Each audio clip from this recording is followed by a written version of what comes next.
नमस्कार दोस्तों। महात्मा गांधी के एक्चुअल असैसिनेशन से पहले महात्मा गांधी को जान से मारने की कई बार कोशिश की गई थी और गोडसे ने जब फाइनली जाकर 78 साल के एक बुजुर्ग और कमजोर गांधी जी का खून किया तो वो अकेला नहीं था।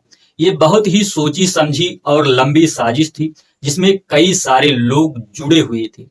महात्मा गांधी की हत्या के प्लानिंग में 1 साल से ज्यादा का समय लगा और इसमें ऐसे ऐसे लोगों के नाम आते हैं जिसे सुनकर आप भी हैरान हो जाओगे। नाथूराम के माता पिता को लगा कि उनके परिवार में पैदा होने वाले लड़कों पर कोई श्राप है, तो इसकी वजह से उन्होंने इस लड़के को एक लड़की की तरह पालने पोसने और बड़ा करने का फैसला लिया। सावरकर ने इन सभी से कहा कि अब की बार सफल होकर आओ, लेकिन सवाल ये था कि गांधी जी को मारेगा कौन। जुलाई 1944 को ब्रिटिश इंडिया सरकार ने महात्मा गांधी को कुछ ही हफ्तों पहले रिहा किया था जेल से उनकी बिगड़ती तबीयत को देखकर। पुणे के पास एक हिल्स स्टेशन है पंचगनी नाम से, वहीं पर गांधी जी जाकर आराम कर रहे थे। समय समय पर वो जनता के बीच रहकर सभाएं भी कर रहे थे। एक दिन महात्मा गांधी की सभा में 18-20 लोगों की भीड़ अचानक से पहुंच गई। भीड़ में लोग काले झंडे लिए हुए थे और महात्मा गांधी के खिलाफ नारे लगा रहे थे और इसी भीड़ में मौजूद था नाथूराम गोडसे।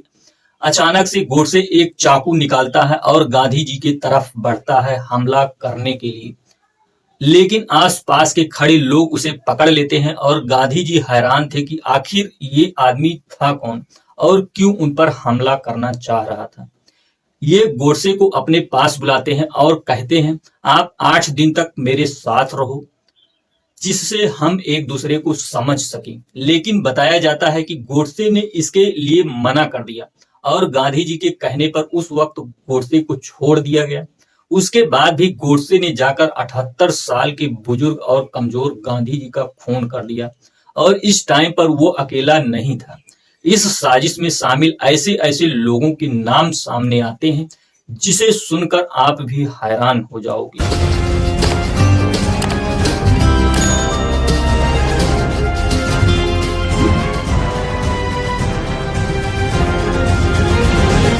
आइए जानते हैं महात्मा गांधी की हत्या क्यों और कैसे हुई। इस असैसिनेशन में कौन कौन से लोग शामिल थे। सबसे पहले नाथूराम गोडसे के बारे में थोड़ा सा जान लेते हैं। आखिर कौन था ये इंसान। गोडसे का जन्म हुआ था 19 मई 1910 को। ये अपने माता पिता को पैदा होने वाली ये चौथी संतान थी, लेकिन इससे पहले जितने भी लड़के पैदा हुए थे वो बचपन में ही मर गए थे, जबकि उनकी लड़की जिंदा रही। नाथूराम के माता पिता को लगा कि उनके परिवार में पैदा होने वाले लड़कों पर कोई श्राप लगा है, तो इसकी वजह से इन्होंने इस लड़के को एक लड़की की तरह पालने पोसने और बड़ा करने का फैसला लिया। बचपन में ही नाथूराम के नाक को छिदवा दिया गया था ताकि उसे एक नोज रिंग पहनाई जा सके। हिंदी में इसे नथ कहते हैं। स्कूल जाने से पहले तक ये सिर्फ लड़कियों के कपड़े पहना करता था और इसे लड़की की तरह ही ट्रीट किया जाता था। असलियत में इस लड़के का ऑफिशियल नाम था रामचंद्र विनायक गोडसे, लेकिन नथ पहनने की वजह से इसका नाम नाथूराम गोडसे पड़ गया। स्कूल में नाथूराम ने तो 5th क्लास पास कर ली, लेकिन ये 10वीं फेल हो गया। इसके बाद 1929 के अराउंड ये रत्नागिरी चला गया। यहाँ ये पहली बार संपर्क में आता है विनायक दामोदर सावरकर के। ये दोनों लोग महाराष्ट्र के ब्राह्मण परिवार से आते थे। सावरकर पर ब्रिटिश सरकार रत्नागिरी से बाहर जाने पर पाबंदी लगा रखी थी, इसीलिए वो रत्नागिरी से बाहर नहीं आ जा सकते थे। लेकिन यहीं पर सावरकर के पास गोडसे रहने लगा। गोडसे सावरकर से बहुत इंस्पायर्ड था। इसके बाद जाकर 1932 के अराउंड गोडसे ने आरएसएस और सावरकर की पार्टी हिंदू महासभा को ज्वाइन कर लिया। महात्मा गांधी की हत्या में नाथूराम गोडसे के बाद दूसरे नंबर पर नाम आता है नारायण आप्टे का। नारायण आप्टे भी चित्त पावन ब्राह्मण फैमिली से आते थे और 1938 में ये सावरकर का फॉलोअर बन गया। आप्टे और नाथूराम गोडसे ने मिलकर हिंदू राष्ट्र दल के नाम से एक संगठन शुरू किया। इसके बाद इन दोनों ने अग्रणी नाम से एक अखबार शुरू किया जिसका एडिटर गोडसे बना। ये अखबार वही था जिस पर बाद में जाकर एंटी मुस्लिम स्टांस की वजह से इस पर पेनल्टी भी लगा था। इसी अखबार में गांधी जी के खिलाफ नफरत उगलने वाले आर्टिकल छपते थे। एक आर्टिकल में छपा था, इसकी हेडलाइन था गांधी जी आत्महत्या कर लो। इसमें गांधी को इंडियन पॉलिटिक्स से अलग होने की सलाह दी गई। गोडसे के दिमाग में किस हद तक गांधी जी के खिलाफ नफरत भरी हुई थी, वो किस तरह का आदमी था, ये आपको इस बात से पता लग सकता है कि दिसंबर 1946 में उसने चाकू निकालकर हिंदू महासभा के उस वक्त के प्रेसिडेंट एलपी भोपटकर को मारने की कोशिश करी। उसके पीछे कारण था कि गोडसे की बात पार्टी में नहीं सुनी जा रही थी। अगस्त 1947 में इसके अग्रणी अखबार पर एक और पेनल्टी लगी। इस पेनल्टी को भरने के बजाय गोडसे और आप्टे ने साथ मिलकर हिंदू राष्ट्र नाम से एक नया अखबार शुरू कर दिया। इस समय महात्मा गांधी को ज्यादातर हिंदू सबसे बड़ा लीडर मानते थे।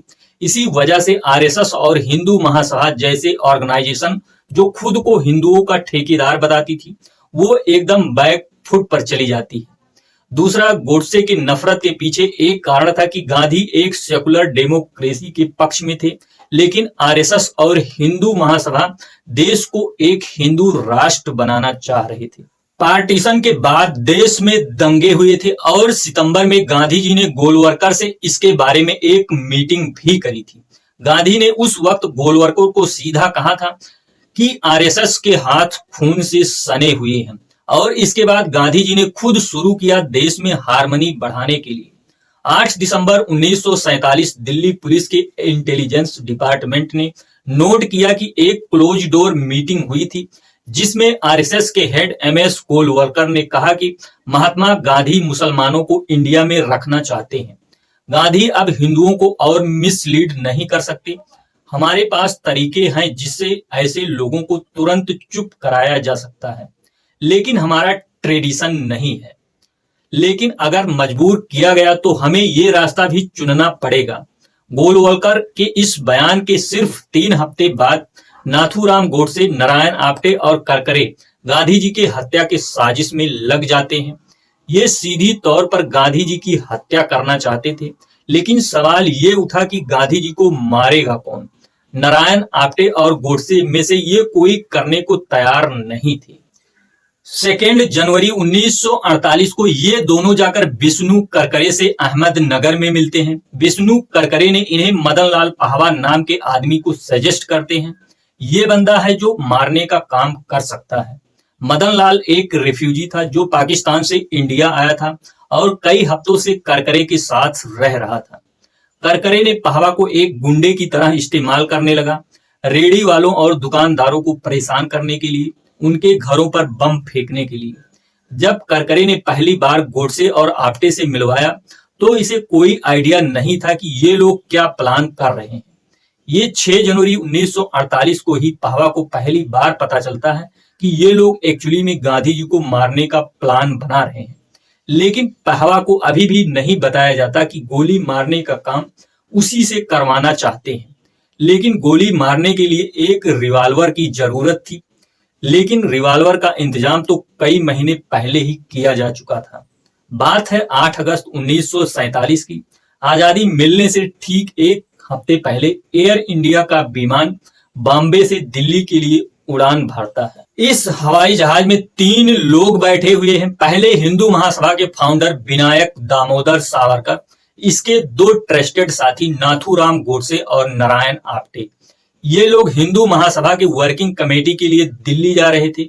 इस ट्रिप से पहले नारायण आप्टे महाराष्ट्र के अहमदनगर में जाकर दिगंबर बड़गे से मिलते हैं। ये सशस्त्र भंडार चलाते थे, ये जाने माने हथियारों के डीलर थे। जुलाई 1947 में आप्टे बड़गे से 1200 रुपए में एक स्टेन गन खरीदते हैं। उसके साथ गन खरीदने में विष्णु करकरे भी शामिल था। जब ये फ्लाइट दिल्ली लैंड करती है तो गोडसे और आप्टे ग्वालियर से आने वाले दात्या परचुरे से मिलते हैं जो हिंदू राष्ट्र सेना चलाते हैं।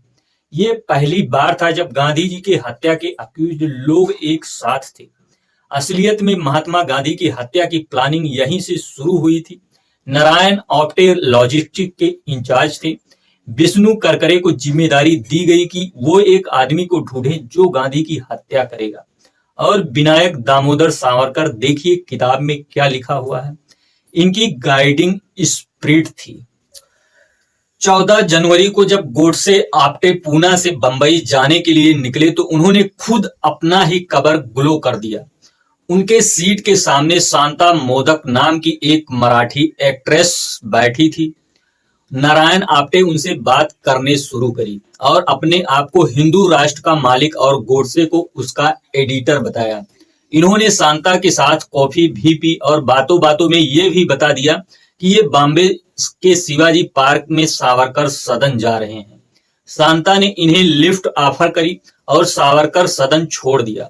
14 जनवरी 1948 को शाम के 7:30 बजे गोडसे आप्टे सावरकर सदन पहुंचकर सावरकर के साथ मीटिंग करते हैं। उसके बाद शाम के 8:15 पर ये सावरकर सदन से बाहर निकलते हैं और वहां दिगंबर बड़गे से मिलते हैं। बड़गे ने बताया कि वो हथियार तो ले आया है। इसके बाद आप्टे ने बॉम्बे के भुलेश्वर मंदिर के दीक्षित महाराज के यहाँ हथियार रखने का फैसला किया। ये इसलिए किया गया क्योंकि मंदिर पर रेड पड़ने की संभावना कम थी। ये इतने बड़े कट्टर हिंदू थे कि मंदिर जैसे पवित्र स्थान का इस्तेमाल कर रहे थे हथियार रखने के लिए। मंदिर में इन्होंने दीक्षित महाराज से एक रिवॉल्वर भी मांगी और एक अमेरिकन रिवॉल्वर अरेंज भी कर दी गई थी। इसके लिए 500 रुपए मांगे थे महाराज जी ने। गोडसे और आप्टे सोच रहे थे कि हमें फ्री में ही मिल जाएगी, लेकिन ऐसा नहीं हुआ। इसके बाद आप्टे ने करकरे को हथियार दे दिए और पहवा के साथ ये बैग लेकर दिल्ली जाने को कहा। अभी तक पहवा को यह भी नहीं पता था कि ये लोग गांधी जी को गोली मारने का काम उसी से करवाना चाह रहे हैं। नाथूराम गोडसे इस समय छोटे से छोटे खर्चा अपनी डायरी में लिख रहा था। टैक्सी वाले को कितना दिया, हथियार खरीदने में कितने लगी, यही डायरी बाद में पुलिस के हाथ लग जाती है, जिसकी वजह से सारी चीजें हम जानते हैं। आप्टे ने कहा कि गांधी को मारने की जिम्मेदारी हमें सीधे सावरकर ने दी है। इसके बाद नाथूराम गोडसे पूना जाता है और अपने छोटे भाई गोपाल गोडसे को भी इस प्लान में शामिल कर लेता है। 17 जनवरी 1948 सुबह के 7 बजे गोडसे, आप्टे, बड़गे और शंकर बॉम्बे के बीटी स्टेशन पर मिलते हैं। सुबह इन्होंने कई लोगों से मिलकर पैसे भी इकट्ठे किए थे और इसके बाद गोडसे ने कहा कि इनको सावरकर के दर्शन कर लेने चाहिए। इसीलिए ये चारों लोग फिर सावरकर सदन जाते हैं। शंकर ने बाहर इंतजार किया, बड़गे को ग्राउंड फ्लोर पर रुकने को कहा और सिर्फ गोडसे और आप्टे सावरकर से मिलने गए। 5-10 मिनट बाद नीचे आए और इसके पीछे सावरकर भी खड़े थे। सावरकर ने इन सबको कहा कि सफल होकर वापस आओ। इसी सब कारण की वजह से गोडसे को आजाद भारत का पहला आतंकवादी कहा जाता है। 17 जनवरी 1948 शाम को इनकी फ्लाइट दिल्ली पहुंचती है। कनॉट प्लेस के मरीना होटल में ये लोग कमरा बुक करते हैं और अगले 2 दिन 18-19 जनवरी को ये बिरला हाउस की रेकी करते हैं, क्योंकि यहीं पर बिरला हाउस में महात्मा गांधी रह रहे थे। इसी बीच गोपाल गोडसे भी एक रिवॉल्वर लेकर दिल्ली आ जाता है और इन लोगों के साथ शामिल हो जाता है। गोपाल, करकरे और पहवा ये हिंदू महासभा के दफ्तर में रुकते हैं। 19 जनवरी की रात पहवा सोने की तैयारी कर रहा था कि तभी नारायण आप्टे उसके कमरे में आते हैं।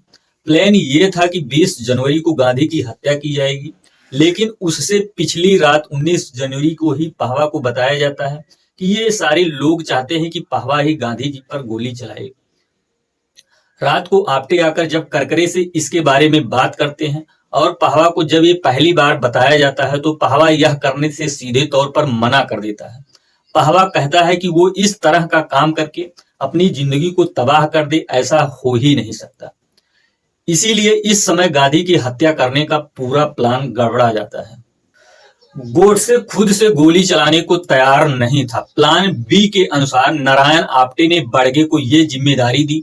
पहवा को पूरी तरह से इस प्लान से हटाया नहीं गया। कहीं किसी और को जाकर पहवा इस प्लान के बारे में ना बता दे, इसीलिए उसको कुछ और जिम्मेदारी दी गई। उसको बिरला हाउस के प्रेयर ग्राउंड के बाहर एक धमाका करके डिस्ट्रैक्शन करने की जिम्मेदारी दी गई। बाहर सबसे पहले पाहवा तो धमाका कर देता है, लेकिन बड़गे आखिरी मोमेंट पर डर जाता है। वो अपनी रिवॉल्वर को टैक्सी की बैक सीट के नीचे छुपा देता है, जिस टैक्सी में इनका भागने का इरादा था। इतने में नाथूराम गोडसे, नारायण आप्टे और गोपाल गोडसे टैक्सी में बैठकर भाग जाते हैं। इतने में जब बड़गे बाहर आता है तो देखता है कि ना तो गोडसे भाई यहाँ हैं और ना ही आप्टे भाई यहाँ पर हैं और ना ही टैक्सी। इस पॉइंट पर बड़गे को समझ में आता है कि ये लोग इसे फंसाकर खुद भागना चाह रहे थे। कुछ देर बाद ये सब हिंदू महासभा के ऑफिस में मिलते हैं और आप्टे और गोडसे पूछते हैं बड़गे से कि क्या हुआ। बड़गे जवाब में इसको गंदी गंदी गालियां देता है और वहां से निकल जाता है। दूसरी तरफ बिरला हाउस में धमाके की वजह से भगदड़ मच जाती है और पुलिस पाहवा को पकड़ लेती है। महात्मा गांधी भी उस वक्त वहीं पर बैठे थे। इस घटना का एक्चुअल वीडियो फुटेज ये है, ये आप स्क्रीन पर देख सकते हैं। ऐसे हम डर जाएंगे तो सचमुच यहाँ कोई हो जाए तो हमारा हाल कैसा होगा। सुनो सुनो सुनो, सब सुनो, कुछ नहीं हुआ है। गांधी जी ने अगले दिन ये भी कहा कि जिस भाई ने ये काम किया है उससे नफरत करने की कोई जरूरत नहीं है। मैंने इंस्पेक्टर से ये कह दिया है कि सताया ना जाए उसको। हम सब ईश्वर से ये प्रार्थना करेंगे कि ईश्वर उसे सन्मति दे। In the midst of death, life persists. In the midst of untruth, truth persists. In the midst of darkness, light persists. यह प्लान फेल होने के बाद गोडसे और आप्टे मुंबई आ जाते हैं। 23 जनवरी 1948 को ये दोनों मिलकर फैसला करते हैं कि गोडसे अब खुद ही गांधी को गोली मारेगा।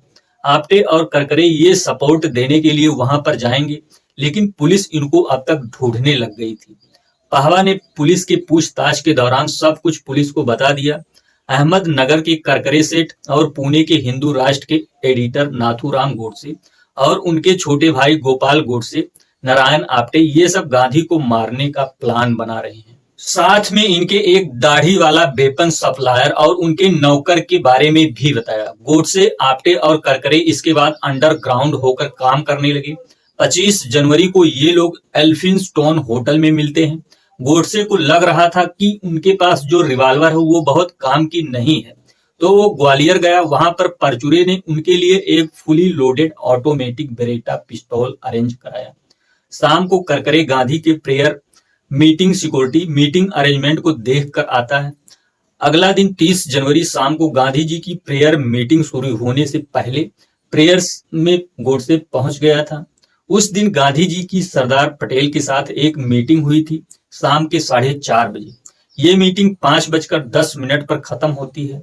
उस वक्त उनसे गुजरात के काठियावाड़ के 2 नेता मिलने आए थे। उनकी ग्रैंड नीस मनु ने पूछा कि वो उनसे मिलेंगे। इस पर गांधी जी ने कहा कि उन्हें कह दो कि अगर मैं जिंदा रहा तो प्रार्थना के बाद मेरे वाक पर वो बात कर सकते हैं। जब तक गांधी जी निकले वो 15 मिनट लेट थे। वो अपनी ग्रैंड नीस मनु और आभा के कंधों पर हाथ रखकर प्रेयर मीटिंग में इंटर हुए। गोडसे ने इतने में गांधी के पास पहुंचा और मनु के पास से गांधी की ओर बढ़ा। जैसे उनके पैर छूने जा रहा था, मनु ने उसे रोकने की कोशिश की, ये बोलकर कि हम ऑलरेडी लेट हो रहे हैं। लेकिन इतने में गोडसे ने मनु को धक्का दे दिया और नमस्ते गांधी जी कहा और रिवॉल्वर निकालकर 3 गोलियां चला दिया। गांधी जी के मुंह से सिर्फ शब्द निकले, हे राम। हे राम। इत्तेफाक की बात देखिए, गांधी जी ने उसी सुबह मनु को कहा था अगर कोई मुझ पर गोलियां चलाए और मैं बिना तड़पे भगवान का नाम अपने होठों पर लिए मर जाऊं तो तुम दुनिया से कहना यह सच्चा महात्मा था। गांधी पर गोलियां चलाने के बाद पास में खड़े पुलिस वालों ने गोडसे को कस्टडी में ले लिया, लेकिन आप्टे और करकरे वहां से भाग निकले। गांधी की हत्या का खबर सुनकर पूरा देश हैरान रह गया। प्रधानमंत्री जवाहरलाल नेहरू ने कहा, the light has gone out of our lives and there is darkness everywhere. इस चीज का ओरिजिनल ऑडियो मौजूद है जिसे आप सुन सकते हो। The light has gone out of our lives and there is darkness everywhere. ये बात पता चलते ही कि हत्या के पीछे हिंदू महासभा और नाथूराम गोडसे हैं। हजारों लोगों की भीड़ सावरकर सदन के बाहर इकट्ठी हो गई। इमारत पर आग लगाने की कोशिश की गई, लेकिन सही समय पर पुलिस आकर ऐसा करने से रोक दिया। नागपुर में आरएसएस के हेडक्वार्टर और गोलवलकर के घर पर पत्थर फेंके गए। देश भर में आरएसएस और हिंदू महासभा के ऑफिस पर हमला हुआ। इनके लोग अपनी अपनी जान बचाकर भागने लगे और छुपने लगे। गोडसे और सावरकर जैसे लोगों ने सोचा था कि गांधी की हत्या करके हिंदुओं को अपने पक्ष में कर लेंगे और लोग इनके सपोर्ट में खड़े होंगे, लेकिन नतीजा इसका उल्टा ही हुआ। गांधी की हत्या करके गोडसे ने गांधी को और महान बना दिया और उनकी विचारधारा को और भी मजबूत बना दिया। आरएसएस और हिंदू महासभा के लोगों ने सपना में भी नहीं सोचा था कि उनके खिलाफ इतना बड़ा रिएक्शन देखने को मिलेगा जनता में। 24 घंटे के भीतर उनकी हालात इतनी खराब हो गई थी कि वो अपने आप को बचाने के लिए तरीके ढूंढने लगी। 31 जनवरी 1948 को गोलवलकर ने अपने दिए स्टेटमेंट में कहा, वो गांधी जी को ग्रेट महात्मा कहते हैं। वो ऐसा दिखाने लगे कि देखो मैं गांधी जी को सपोर्ट करता था, लेकिन इस हत्या से पहले वो गांधी के खिलाफ सिर्फ और सिर्फ जहर उगलते थे। आरएसएस ने अपने आप को बचाने के लिए ये तक कह दिया कि हम तो गांधी के आदर्शों में मानते हैं।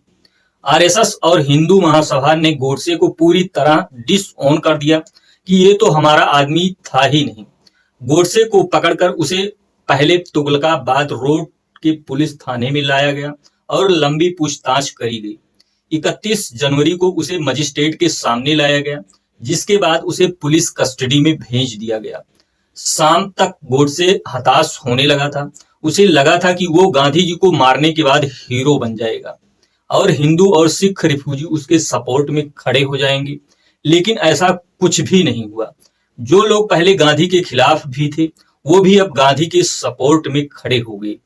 4 फरवरी 1948 सरदार पटेल के फैसले पर भारत सरकार आरएसएस को बैन कर देती है पूरे देश भर में। बैन को अगले ही साल 1949 में हटाया जाता है, इस शर्त पर कि आरएसएस खुद को पॉलिटिकल एक्टिविटी से दूर रखेगा। वो देश के कॉन्स्टिट्यूशन को एडॉप्ट करके कल्चरल ऑर्गेनाइजेशन के तौर पर काम करेगा। लेकिन हैरानी की बात यह है कि 26 जनवरी 2002 को पहली बार आरएसएस के हेडक्वार्टर में इंडिया का झंडा लहराया जाता है। इससे पहले वो सिर्फ अपना सैफरन फ्लैग ही लहराती थी।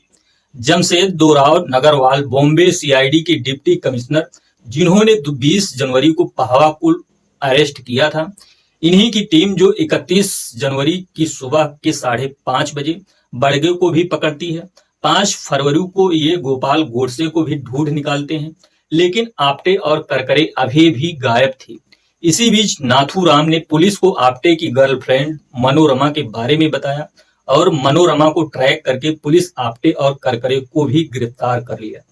अब नाथूराम, आप्टे, करकरे, गोपाल, पहवा, बड़गे और शंकर सब जेल में थे। 27 फरवरी 1948 को होम मिनिस्टर सरदार वल्लभ भाई पटेल ने जवाहरलाल नेहरू को एक चिट्ठी लिखी थी, जिसमें उन्होंने कहा कि बापू की हत्या के केस में डेली अपडेट ले रहा हूं।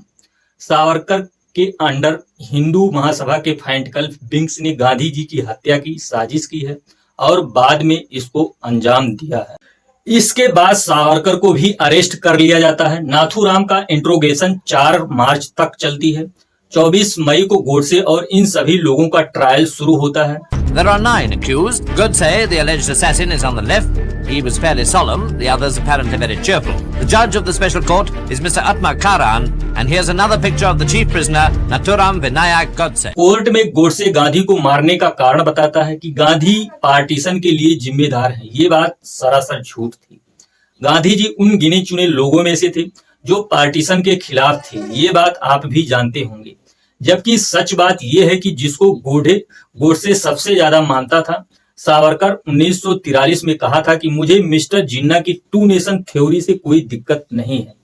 अगर गोडसे सही में इस कारण को मानता तो सबसे पहले वो अपने गुरु सावरकर को जाकर गोली मारता और साथ में जिन्ना को भी मारता। दूसरा कारण गोडसे देता है कि 55 करोड़ रुपए गांधी जी ने इंडियन गवर्नमेंट के कैश बैलेंस से पाकिस्तान को देने के लिए फास्ट किया। ये भी कारण झूठा है।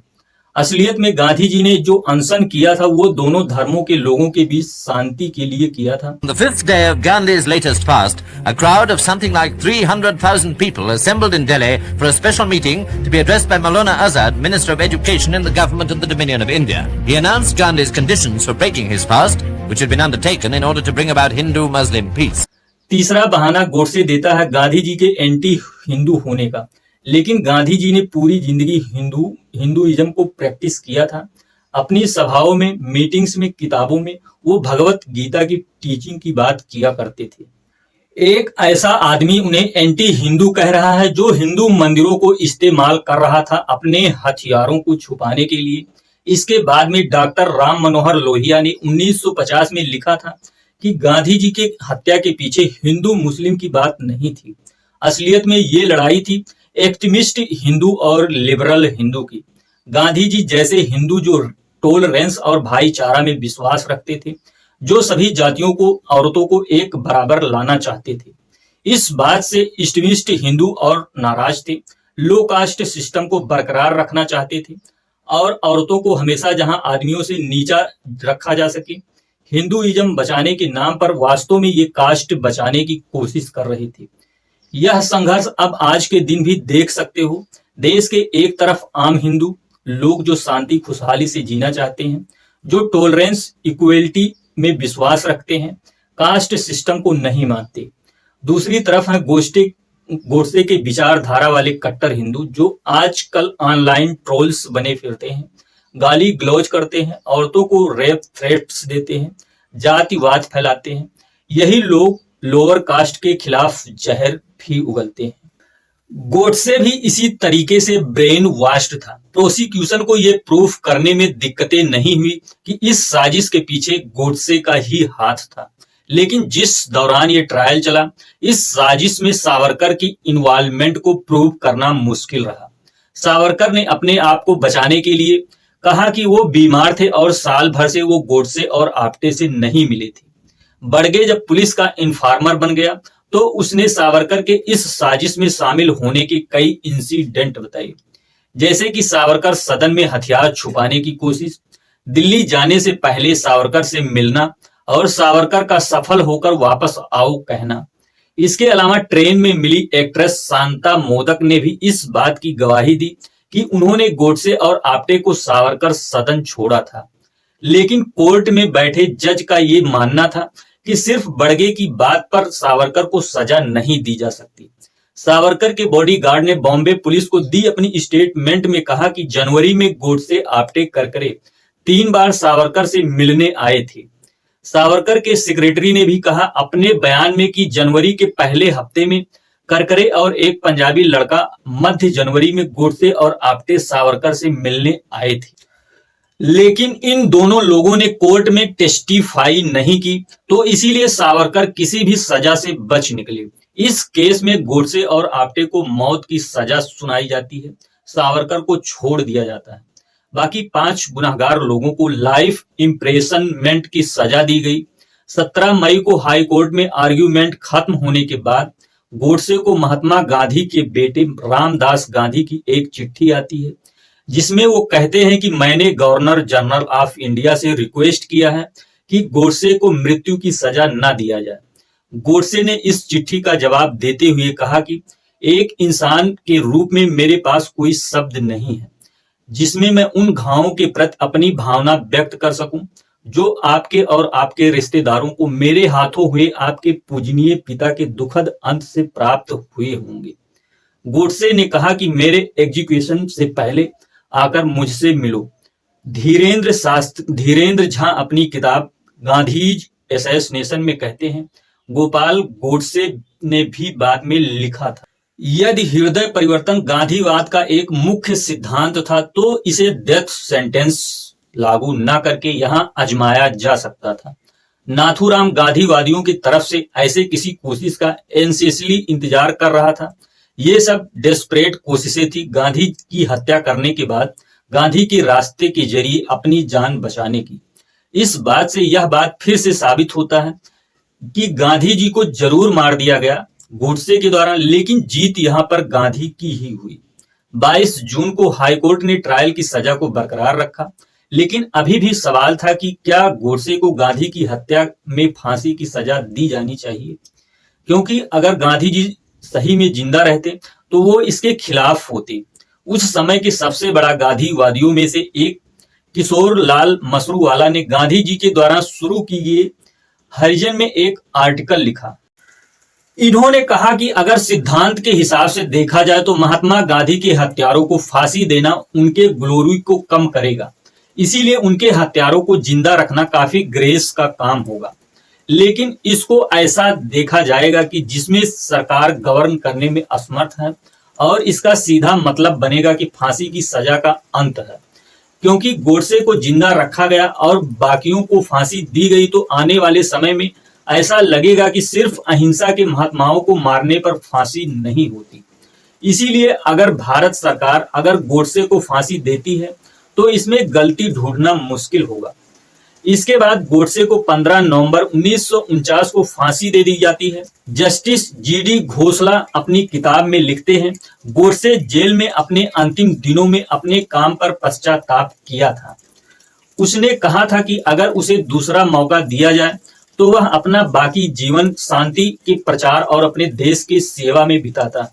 इसीलिए बात बड़ी साफ है कि जीत यहाँ पर गांधी की ही हुई। जीत तो यहाँ पर गांधीवाद का ही हुआ। दुनिया के महान साइंटिस्ट एल्बर्ट आइंस्टीन ने गांधी जी के बारे में कहा था, आने वाले पीढ़ियों को यकीन करना मुश्किल होगा कि ऐसा इंसान कभी धरती पर रहा होगा। जय हिंद दोस्तों।